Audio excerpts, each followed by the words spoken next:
एक ऐसे जंगल की कल्पना करना ना बहुत दिलचस्प है जहां सबसे पुराना और विशाल बरगद का पेड़ हो। हाँ बिल्कुल। मतलब एक ऐसा पेड़ जिसने सदियों से पूरे इलाके पर अपनी घनी छाया बना रखी थी और वो अचानक जड़ों से उखड़कर गिर जाए। और जाहिर है उसके गिरते ही नीचे की जमीन पर एकदम से सूरज की तेज रोशनी पड़ने लगेगी। बिल्कुल। और उस रोशनी को उस खाली जगह को कब्जाने के लिए जो नीचे दबे हुए छोटे छोटे पौधे हैं वो अचानक तेजी से ऊपर की तरफ बढ़ने लगते हैं। सही कहा। वे एक दूसरे की जड़ें काटने लगते हैं और आपस में उलझने लगते हैं, है ना। लेकिन तभी क्या होता है कि जंगल के बाहर से एक बिल्कुल अनजान और आक्रामक विदेशी बेल आती है। वो बेल उन छोटे पौधों के आपसी संघर्ष का फायदा उठाती है और धीरे धीरे मतलब पूरे बगीचे का ही खून चूसकर उसे अपनी जकड़ में ले लेती है। क्या बात है।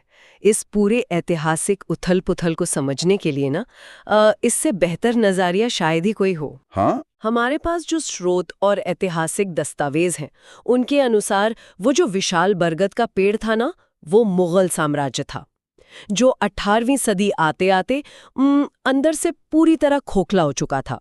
मतलब देखने में बड़ा लेकिन अंदर से कमजोर। बिल्कुल। और जो छोटे पौधे सूरज की रोशनी के लिए लड़ रहे थे वे भारत की नई क्षेत्रीय शक्तियां थी। अच्छा। और वो विदेशी आक्रामक बेल वे हमारी यूरोपीय व्यापारिक कंपनियां थीं। तो आज का हमारा जो उद्देश्य है ना, वो इसी जटिल टाइमलाइन को डिकोड करना है। बिल्कुल। हमें ये समझना है कि कैसे एक इतने शक्तिशाली साम्राज्य के मलबे पर इन क्षेत्रीय शक्तियों का उदय हुआ और कैसे यूरोप से आए व्यापारियों ने भारत की अर्थव्यवस्था और राजनीति को पूरी तरह से निगल लिया। सही कहा। लेकिन इस कहानी में जो सबसे ज्यादा चौंकाने वाली बात मुझे लगती है वो ये है कि ये सब कुछ अचानक रातों रात नहीं हुआ था। नहीं, बिल्कुल नहीं। इसमें सदियां लगी थी। वही तो। मुगलों के पूरी तरह से कमजोर होने से बहुत पहले ही समुद्र के रास्ते एक नया आर्थिक खतरा भारत की चौखट पर दस्तक दे चुका था। अगर हम टाइमलाइन को देखें ना, तो ये कहानी 1498 में पुर्तगालियों के आने से शुरू होती है। हाँ, वास्को डी गामा का आना। हाँ, फिर 1605 में डच आते हैं, 1600 के दशक की शुरुआत में अंग्रेज आते हैं और 1664 में फ्रांसीसी आते हैं। एकदम सही टाइमलाइन है। पर एक सवाल मेरे दिमाग में बार बार आता है, मतलब यूरोप के लोग अचानक समुद्री रास्ता क्यों ढूंढने लगे? उससे पहले भी तो व्यापार होता ही था ना। हाँ, सदियों से व्यापार होता था, लेकिन वो सारा व्यापार जमीन के रास्ते होता था। अच्छा। इसके पीछे की असली वजह ना 1453 की एक बहुत बड़ी घटना थी। क्या है कि जब ऑटोमन साम्राज्य ने कॉन्स्टेंटिनोपल पर कब्जा कर लिया, जो आज का इस्तांबुल है। हाँ बिल्कुल, इस्तांबुल। तो उसके कब्जे के बाद यूरोप और एशिया के बीच का जो पुराना जमीनी सिल्क रूट था ना, हाँ। वो पूरी तरह से ब्लॉक हो गया। ओह, मतलब रास्ता ही बंद हो गया। हाँ, और यूरोप में भारत के मसालों, खासकर काली मिर्च, सूती कपड़ों और रेशम की भारी मांग थी। मतलब बिना मसालों के यूरोप में सर्दियों के दौरान मांस को सुरक्षित रखना लगभग असंभव था। तो उनके लिए तो ये सर्वाइवल का सवाल हो गया था। बिल्कुल। इसलिए एक नए रास्ते की हताशा में ये समुद्री यात्राएं शुरू हुईं। वास्को डी गामा ने अफ्रीका का पूरा चक्कर लगाकर केप ऑफ गुड होप का रास्ता पार किया और 1498 में वो कालीकट पहुंचे। यहाँ स्रोतों में एक आंकड़ा दिया गया है जो वाकई दिमाग घुमा देता है। कौन सा आंकड़ा? वास्को डी गामा जब भारत से मसाले और बाकी सामान लेकर वापस यूरोप लौटे ना, तो उन्हें अपनी पूरी यात्रा की लागत का 60 गुना ज्यादा भारी मुनाफा हुआ। मतलब 60 गुना। हाँ, ये ऐतिहासिक सच है। बाप रे। अगर आज के समय में कोई ऐसा बिजनेस मॉडल होना तो दुनिया की हर बड़ी कंपनी उसी बिजनेस में कूद पड़ेगी। एकदम। और उस समय भी बिल्कुल ऐसा ही हुआ था। लेकिन हर यूरोपीय कंपनी के काम करने का तरीका बहुत अलग था ना। उनमें जमीन आसमान का फर्क था। जैसे अगर हम डच कंपनी की बात करें तो उनका पूरा ध्यान सिर्फ इंडोनेशिया और भारत के मसालों पर एकाधिकार यानी मोनोपोली जमाने पर था। उन्हें राजनीति से कोई मतलब नहीं था। नहीं, उन्हें राजनीति या जमीन कब्जाने में कोई खास दिलचस्पी नहीं थी। वहीं अगर फ्रांसीसी कंपनी को देखें तो उनके साथ एक बड़ी ढांचागत समस्या थी। कैसी समस्या? वो पूरी तरह से फ्रांसीसी सरकार के नियंत्रण में थी। इसके कारण उन्हें कोई भी छोटा सा फैसला लेने के लिए पेरिस से आदेश का इंतजार करना पड़ता था, जिसमें महीनों लग जाते थे। तब तो सरकारी लाल पीताशाही की वजह से वो बहुत धीमे रहे होंगे। बिल्कुल। और अंग्रेजी ईस्ट इंडिया कंपनी जो सबसे खतरनाक साबित हुई। हाँ, उनकी शुरुआत तो विशुद्ध रूप से व्यापारिक मुनाफे के लिए हुई थी, लेकिन वे प्राइवेट निवेशकों द्वारा चलाई जा रही थी। अच्छा, तो वो प्राइवेट कंपनी थी। हाँ। वे तेजी से फैसले ले सकते थे, जोखिम उठा सकते थे, और इसी लचीलेपन के कारण उन्होंने बहुत ही चालाकी से अपने व्यापारिक मुनाफे को राजनीतिक सत्ता में बदल दिया। इन सब के बीच ना मुझे पुर्तगालियों की रणनीति कुछ अजीब लगती है। पुर्तगालियों की रणनीति? हाँ, स्रोतों में उनकी ब्लू वाटर पॉलिसी का जिक्र है और साथ ही एक कार्टेज सिस्टम का। क्या ये कार्टेज सिस्टम आज के समय के हाईवे टोल प्लाजा जैसा था, जहां आपको बस टैक्स देना है और आप जा सकते हैं? देखिए, इसे टोल प्लाजा कहना ना इस व्यवस्था की गंभीरता को बहुत कम कर देगा। अच्छा। ये हाईवे टोल प्लाजा से ज्यादा किसी माफिया के प्रोटेक्शन मनी या जबरन वसूली जैसा था। बाप रे, मतलब गुंडागर्दी? एक तरह से हाँ। पुर्तगालियों ने पूरे हिंद महासागर में अपने हथियारबंद जहाज तैनात कर रखे थे। उनका नियम बड़ा सीधा था। अगर हिंद महासागर में किसी भी भारतीय या एशियाई व्यापारी को अपना जहाज ले जाना है तो उसे पुर्तगालियों से ये कार्टेज यानी पास खरीदना ही पड़ेगा। एक मिनट रुकिए, ये तो बहुत अजीब है। मतलब भारतीय व्यापारी जो सदियों से उसी समुद्र में व्यापार कर रहे थे, वो अचानक बाहर से आए पुर्तगालियों को पास के लिए पैसे क्यों देने लगे? क्या मुगलों या हमारे स्थानीय राजाओं के पास अपनी नौसेना नहीं थी जो उन्हें रोक सके?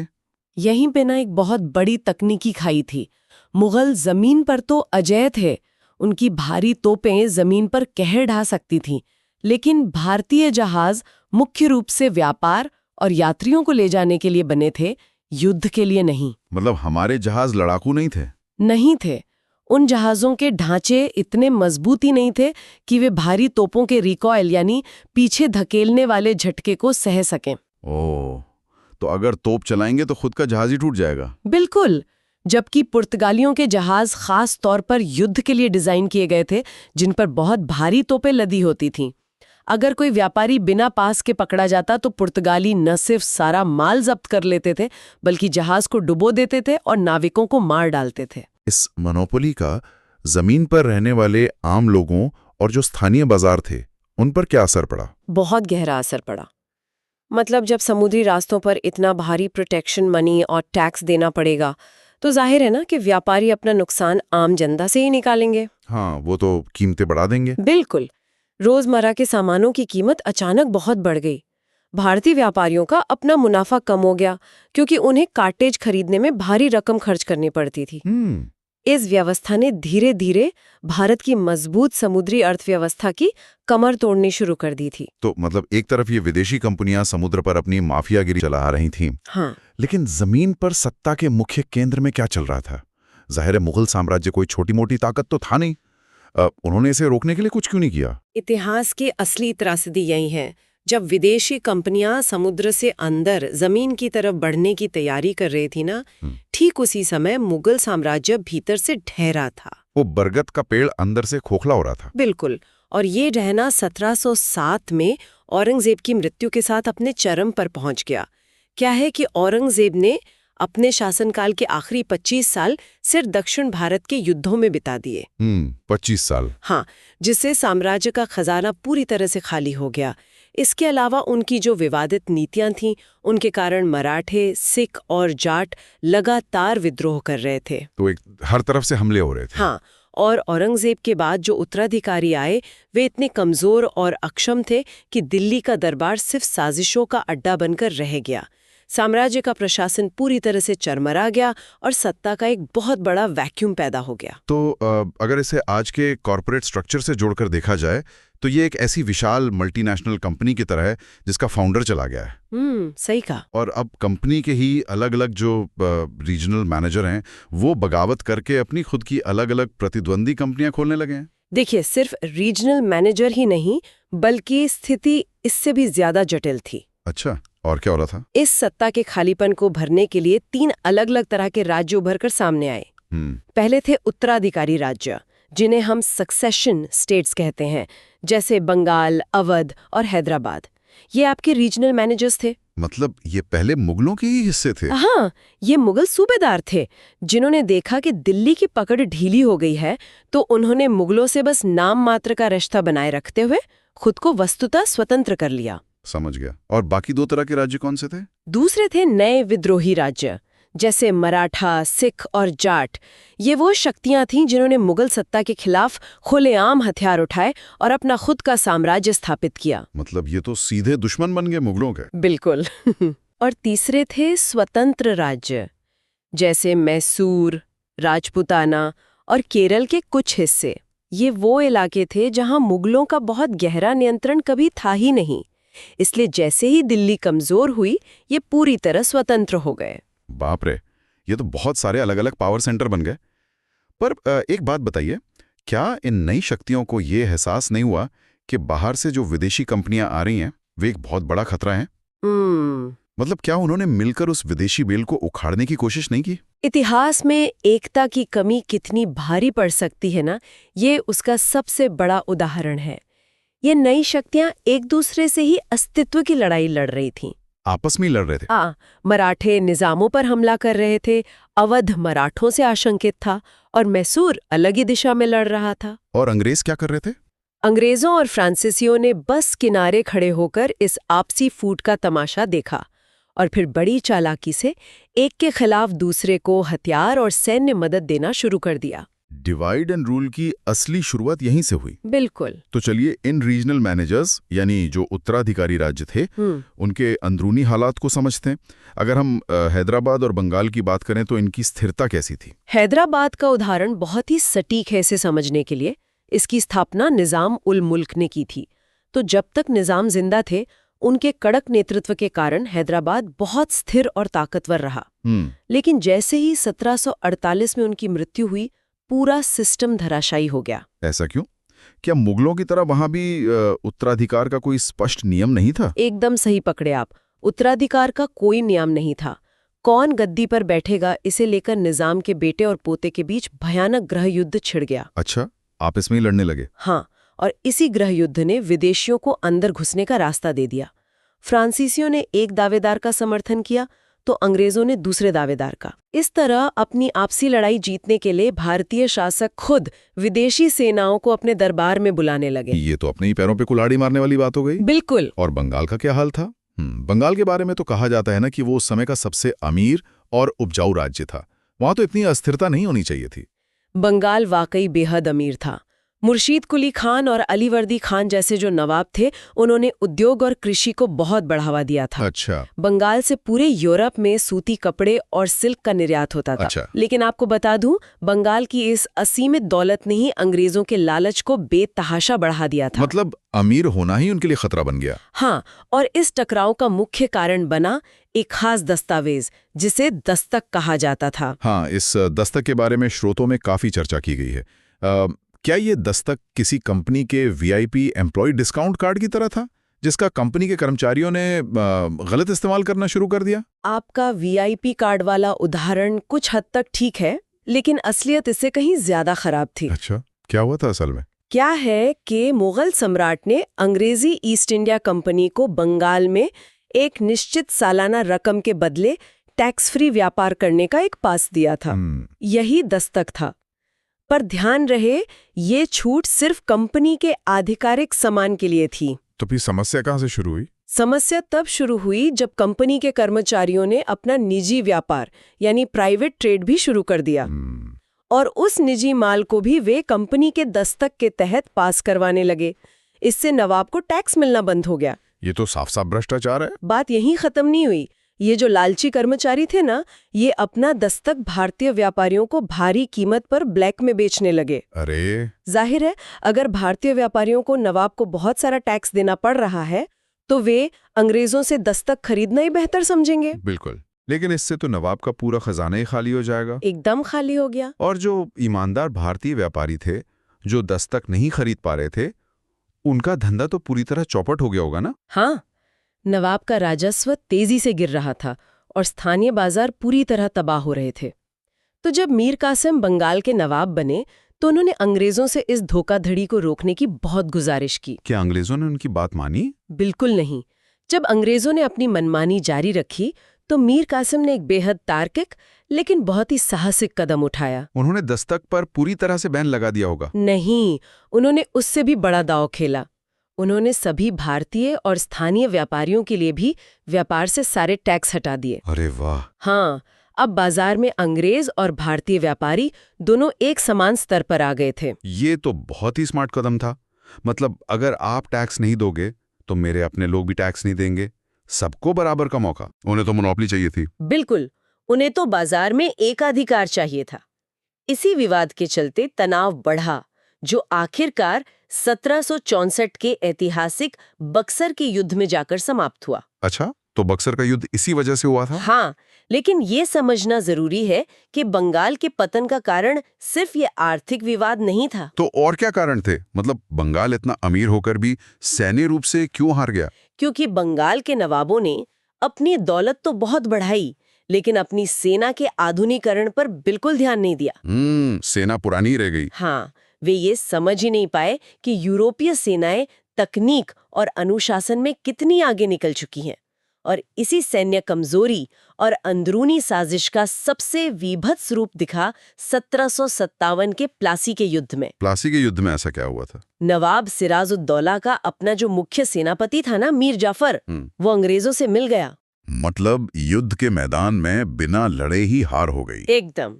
सेनापति ने धोखा दे दिया और बंगाल का पूरा खजाना अंग्रेजों की मुट्ठी में आ गया। और आपको पता है, उसी बंगाल की दौलत का इस्तेमाल करके अंग्रेजों ने बाद में पूरे भारत को जीता। बाप रे। चलिए, बंगाल तो सेना की कमजोरी और साजिश का शिकार हो गया, लेकिन अगर हम दक्षिण भारत की तरफ देखें तो वहां स्थिति बिल्कुल अलग थी, है ना? हाँ। वहां मैसूर और मराठा साम्राज्य थे, जिनकी सेनाओं का लोहा सब मानते थे। तो फिर इतनी बड़ी सैन्य ताकत होने के बावजूद वे कैसे हार गए? उनके जो प्रशासनिक तरीके थे, उनमें ऐसा क्या फर्क था जिसने उनके पतन में भूमिका निभाई? दोनों के काम करने के तरीकों में जमीन आसमान का फर्क था।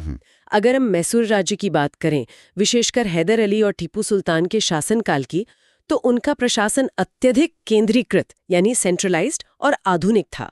केंद्रीकृत और आधुनिक से आपका मतलब है कि उन्होंने तकनीक पर जोर दिया? बहुत ज्यादा जोर दिया।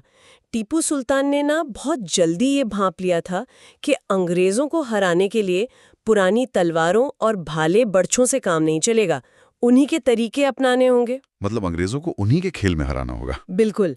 उन्होंने अपनी सेना को यूरोपियन मॉडल पे तैयार किया।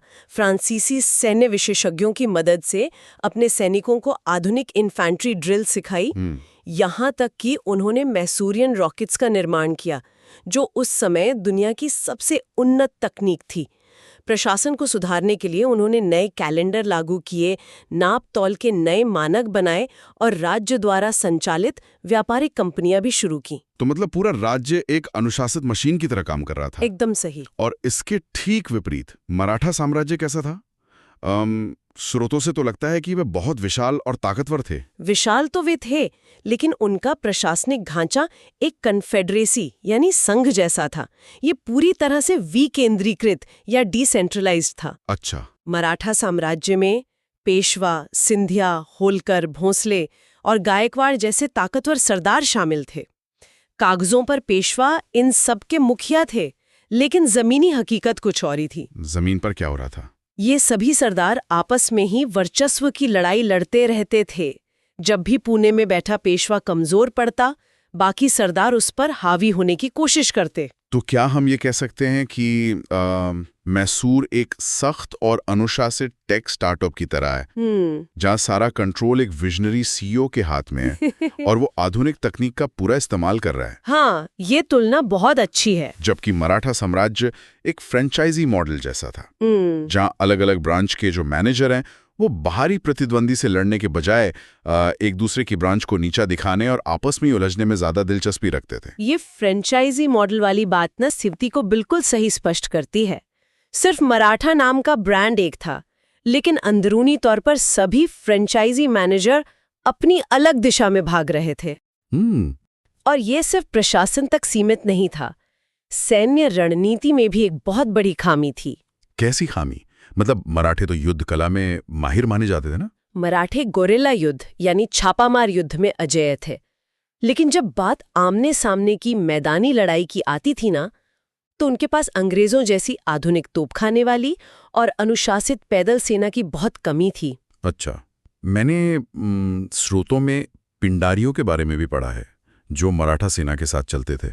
हाँ, पिंडारी। ये पिंडारी कौन थे? क्या ये उनकी कोई विशेष सेना का हिस्सा थे? यहीं पर एक बहुत बड़ी तकनीकी पेच है। पिंडारी कोई नियमित वेतन पाने वाले सैनिक नहीं थे। वे मूल रूप से भाड़े के लुटेरे और अनियमित घुड़सवार थे। लुटेरे? हाँ, मराठा सेना उन्हें कोई नकद वेतन नहीं देती थी। इसके बजाय उन्हें युद्ध जीतने के बाद हारे हुए इलाके को लूटने का अधिकार दिया जाता था। ये तो बहुत खतरनाक रणनीति है। मतलब आपकी सेना का एक बड़ा हिस्सा सिर्फ लूटपाट के लालच में लड़ रहा है। बिल्कुल। और इससे भी बुरा हाल तो तब हुआ जब मराठे कोई युद्ध नहीं लड़ रहे होते थे। तब क्या करते थे? खाली समय में ये पिंडारी अपने गुजर बसर के लिए आसपास के भारतीय इलाकों और गांवों में ही भयानक लूटपाट मचाने लगे। बाप रे, अपने ही लोगों को लूट रहे थे। हाँ, मराठों ने मैसूर की तरह अपनी पूरी सेना को आधुनिक और अनुशासित बनाने के बजाय इन पिंडारियों पर बहुत ज्यादा निर्भरता रखी। नतीजतन आम जनता और किसानों के मन में मराठों के प्रति भारी असंतोष पैदा हो गया। जाहिर है जनता तो नाराज होगी ही। और अंग्रेजों ने कूटनीति के जरिए इसी असंतोष और मराठा सरदारों की आपसी फूट का पूरा फायदा उठाया। उन्होंने उन सभी फ्रेंचाइजी मैनेजर्स के साथ अलग अलग संधियां की और उन्हें एक-एक कर हरा दिया। ये पूरा घटनाक्रम ना ये एकदम स्पष्ट कर देता है कि अंग्रेजों ने सिर्फ हथियारों से भारत नहीं जीता। बिल्कुल नहीं। बल्कि उन्होंने भारत की अपनी आंतरिक कमजोरियों और जो हमारी कूटनीतिक विफलताएं थी उनका फायदा उठाया। एकदम सही कहा आपने। तो चलिए इस पूरी गहन चर्चा को एक जगह समेटते हैं। हमने देखा कि कैसे मुगल साम्राज्य नाम का वो जो विशाल बरगद का पेड़ था वो अंदर से सड़कर गिर गया और उसके गिरते ही जो सत्ता का खालीपन पैदा हुआ उसे भरने के लिए भारतीय शक्तियां आपस में ही कट मरी। और विदेशी कंपनियां, विशेषकर अंग्रेजी ईस्ट इंडिया कंपनी ने ना इस मौके को पूरी बेदर्दी से भुनाया। बिल्कुल। चाहे वो पुर्तगालियों का माफिया जैसा काटेज सिस्टम हो या अंग्रेजों का दस्तक पास का भारी दुरुपयोग। हाँ। इन सब ने भारत के समृद्ध बाजारों को पूरी तरह से निचोड़ लिया। हाँ, बंगाल साजिश और कमजोर सेना की भेंट चढ़ गया। हैदराबाद अपने ही गृह युद्ध में उलझ गया। और जो शक्तियां अंग्रेजों को असली टक्कर दे सकती थीं, जैसे मैसूर और मराठा, वे भी अपनी प्रशासनिक खामियों और एक दूसरे के प्रति अविश्वास के कारण बारी-बारी से हार गईं। सही बात है।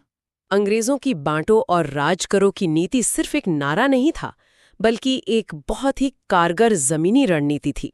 मतलब साफ है कि उस विदेशी बेल ने पूरे बगीचे पर इसलिए कब्जा कर लिया क्योंकि जो छोटे पौधे थे वो एक दूसरे को बढ़ने से रोकने में लगे हुए थे। हाँ, एकदम सटीक बात कही आपने। और इसी से आज की इस चर्चा के अंत में एक बहुत ही महत्वपूर्ण विचार दिमाग में आता है।